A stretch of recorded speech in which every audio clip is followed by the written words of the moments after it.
L-iscouts ta' Ħaż-Żebbuġ qed igawdu minn kwartieri ġodda wara xogħol fuq il-bini li kien jikkonsisti f'manutenzjoni estensiva fosthom inbidel is-saqaf tal-konkos għal wieħed precast u xogħol ta' membrane.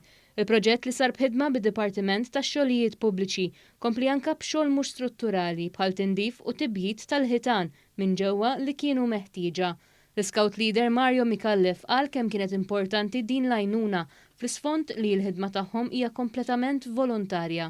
Bħala da volontari, aħna daw l-assistenzi huma importanti ħafna lina, aħna ngħixu u noperaw mill-fondi li nnexxielna ntellaw through fundraising minant il-parents.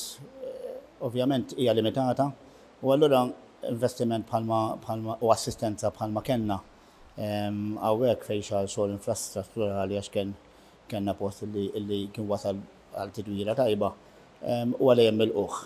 Fi żjara fil-kwartieri l-ġodda il-Ministru jinborġ innota kif titjib f'infrastruttura li taqdi lill-komunitajiet huwa wkoll importanti u huwa dmir li jsiru interventi bħal dawn. F'dal-każ huwa l-iscouts ġewwa Ħaż-Żebbuġ li kellhom il-ħtieġa ta' xogħlijiet strutturali fil-binja tagħhom fejn jiltaqgħu ma fejn jiltaqgħu it-tfal u bla dubju ta' xejn allura l-obbligu tagħna huwa li nassistu u nintervjenu dak huwa proprju illi għamilna hawnhekk.